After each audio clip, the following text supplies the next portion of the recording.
Okay, the first salmon ceremony, the very first one, or the place that it used to take place was actually up in Yale. Like Wilson Duff collected this, and he said that at the place that's known as Eam, he said that's the very first. I think Harry Joseph was his informant, and said that's where the very first salmon is caught. And it's actually right where there's a fishing rock there at Eam, in between where Tilly Gutierrez or the Jackson's fishing ground is, and Alan Gutierrez's fishing ground from Iwawas, their fishing rock. And there was a kind of like a archway, and Tilly said they used to lower them down through that archway, somebody by rope, to catch the first salmon. And of course, when they caught this first salmon, and then you had to cook it and share it with everyone, not just your own family, not just your own community.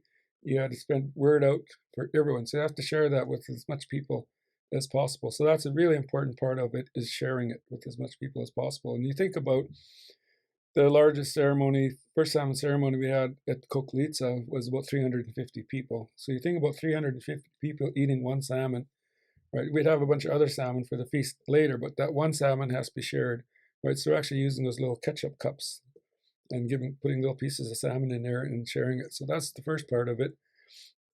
Second part of it was taking care of the bones. Okay, so you ask everyone there, if they come across bones, to bring them back. We put a basket in the middle of the gathering place there, and then they come and return the bones back to that basket. Then the next important thing is what do you do with those bones? Well, the bones are returned back to the river. And we're taught that you need to have a leader, spiritual person, a youth, and an elder. Those four, just those four, and you can have many other people as you want, but those four are the important ones to go down to the river. So usually after the feast is done, and then that's when those four go down to the river and do that work. And then and the youth is usually the one that's asked to return the bones. Right? And the youth meaning, I was told by the elders, anywhere from 5 to 7 years old, that age. Can you tell us about the other people that you said a spiritual person and you differentiated that from an elder? Could you elaborate on that? Well, some elders aren't spiritual, right? So some, like a spiritual person that actually knows how to do spiritual work, like a Hekos or a Sholam, or somebody that does that kind of work, right? And then and even with elders, you have elders who are old people.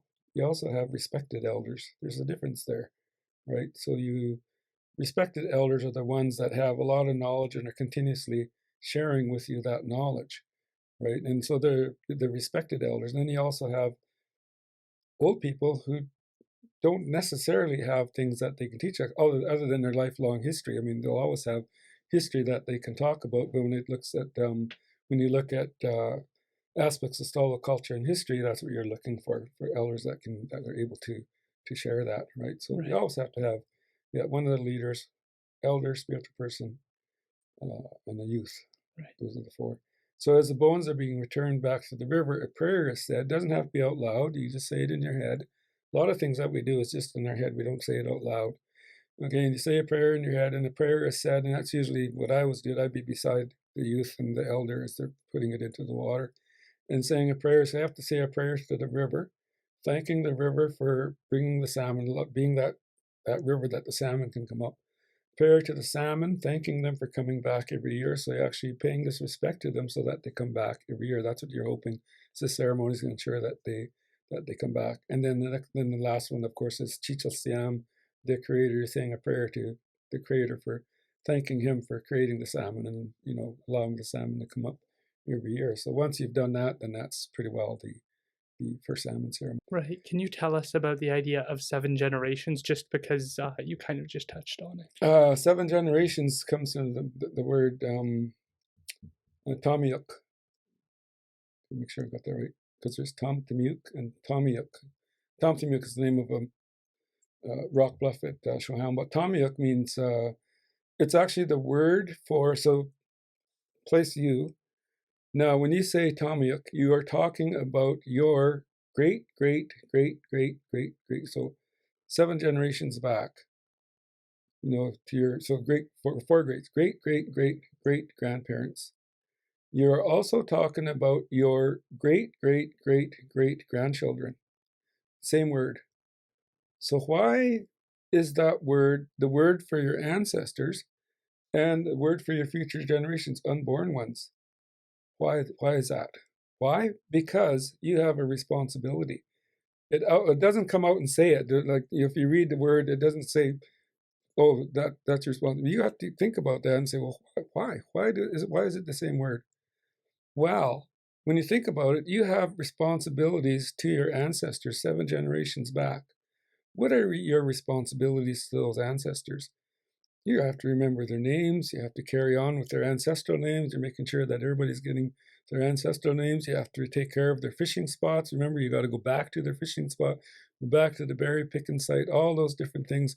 You have responsibilities. You have the responsibility to take care of their perspective, their view of the world. You have to take responsibility for the Shwokwiam and for the Squelquel and our belief in Shwili, our belief in the Stlalakum, our belief in, the little people, the Almach, the Mimistiach, all those different things.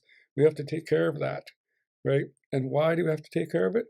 Because we also have a responsibility to our 7 generations into the future, or Tamiyak from the future. We have the same responsibilities that we have to our ancestors. Those are also important to our future generations, 7 generations in the future.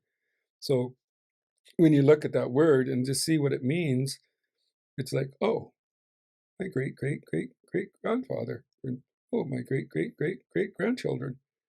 But then you have to think, why is it the same word? So that's where it comes out, is the responsibility that you have to your past and the same responsibility you have to your future. I feel like that is one thing that so many people need to start thinking about outside of Indigenous culture, because that seems to be what's lacking, is this sense of responsibility to those past generations. And for myself, Andrew Victor was the first person to bring up the idea of 7 generations for me, and that's where I first learned it. And you both told it brilliantly.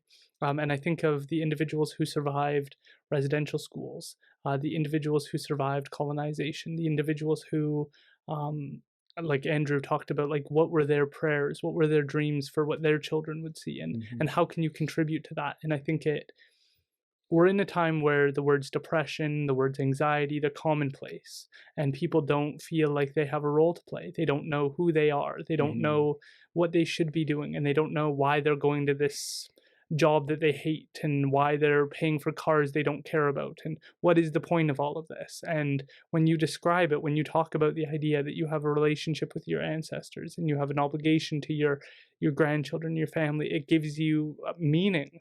And like life isn't always going to be easy. Life's going to be tough. There's going to be certain times where you're overwhelmed, but understanding that you are carrying on the hopes and dreams of your of your ancestors and building a better future for your children and your grandchildren, that's a meaningful life. That's going to sustain you when things aren't going so well. And that's what I feel like is so just missing from all the self-help books we see, all the ideas that, oh, do whatever makes you happy. Like that's not going to sustain you when things aren't going your way, when life is tough. And I feel like that story, the idea of 7 generations, is so, like, if I could put that at the top of the list of things that we need to educate people about, it's one of them, because it feels like people are so directionless in their career.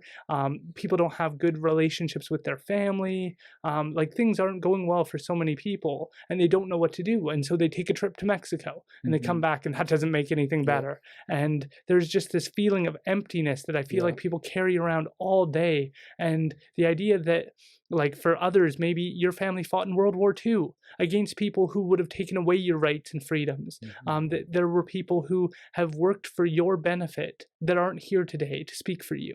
And so you need to go learn their story. Like, I feel like that's just so important, and something that I don't hear said enough outside of Indigenous culture, outside of yourself and Andrew Victor, who've been the two people to really bring that up and been able to share that and make it like you have a responsibility, and that's a good thing